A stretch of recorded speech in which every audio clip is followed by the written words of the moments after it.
ጥርን በባህር ዳር ዓላማው ዋናው ዓላማ ቤተሰቦች እንዲተያዩ ማድረግ፣ የባህር ዳር ወዳጆች፣ የባህር ዳር ልጆች፣ የባህር ዳር አድናቂዎች እና ከዚህ በፊትም መጠው የማያውቁ ግን ደግሞ የባህር ዳርን መልካም ገጽታ የሚሰሙ የሚያዳምጡ የሚያዩ እንዲመጡ ሊያደርግ የሚችል መስህብ ሆኖ እንዲያገለግል ነው ጥርን በባህር ዳር የሚከበርበት ዋናው ዓላማ።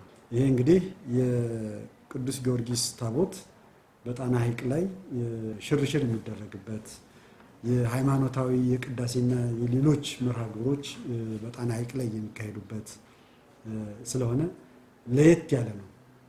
ለአካባቢያችንም ለሀገራችንም የተለየ አድርገን ለማክበር እየሰራን ያለ ስለሆነ ይሄን የበዓሉ ሁሉ አውር አድርገን ነው የጥር ወር በባህር ዳር ከተማ ደግሞ በእነዚህ በተለይ ሃይማኖታዊ በዓላትን መሰረት አድርገን ስንመለከት የጥር ጊዮርጊስ የባህር ዳር ከተማ ዋና በዓል አድርገን እንዲከበር እየተሰራ ነው ያለው። በዚህ መሰረት የጥር ጊዮርጊስ፣ የሰባሩ ጊዮርጊስ የባህር ዳር ልጆች፣ የባህር ዳር ወዳጆች፣ የባህር ዳር አድናቂዎችና ሌሎች ሁሉም የጥር ጊዮርጊስ አይቀርም እና ሴት በደንብ እንዲጋሩት እንዲወዱት ሊያደርግ የሚችል ቅድመ ዝግጅትና ያንን ቅድመ ዝግጅት ወደ ተግባር የመቀየር ስራ እንዴት ይሰራል የሚለው በየዓመቱ ልምድ የወሰድንበት በዚህ ዓመትም በተመሳሳይ ይሄ ቅድመ ዝግጅት እየተሰራ ያለ እንደሆነ ለማረጋገጥ ነው የምፈልገው። የታንኳ ቀዘፋ ነው የሚካሄደው። ያው በየዓመቱ ስለምናደርገው ታውቁታላችሁ። እንግዲህ ቀደም ብሎ የጣና ሐይቅ ትራንስፖርት ትልቁ ታንኳ ነው።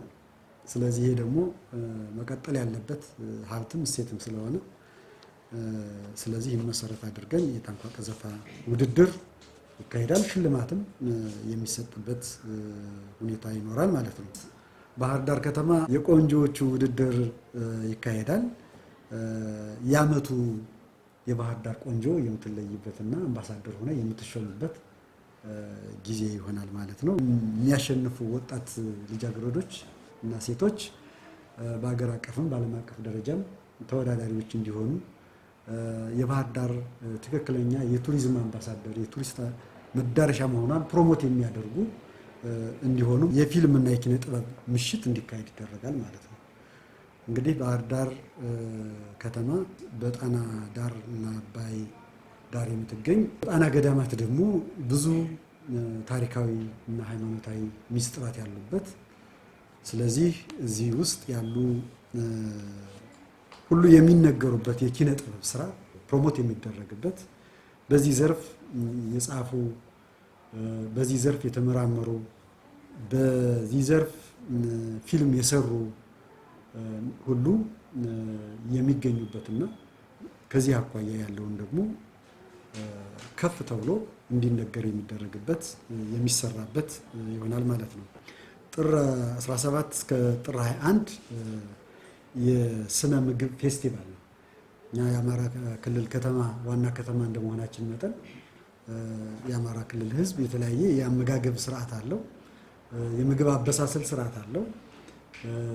ምግብ በራሱ ቱሪዝም ነው። በራሱ ቱሪዝም ነው እና የምግብ አበሳሰላችን አመጋገባችን አንድ የቱሪዝም መስህብ ሆኖ እንዲያገለግልም ስለሚፈለግ አንድ እሱ ነው። ሁለተኛ ባህላዊ ምግቦቻችን ሳይረሱ ከትውልድ ወደ ትውልድ መተላለፍ ስላለባቸው እሱንም ታሳቢ ያደረገ መርሃ ግብር ይከናወናል ማለት ነው። የአስተርአየ ማርያም ልዩ ክብረ በዓል እና በልዩ ድምቀት የሚከበር ስለሆነ ጥር 30 የማጠቃለያ መርሃ ግብር ይከናወናል ማለት ነው።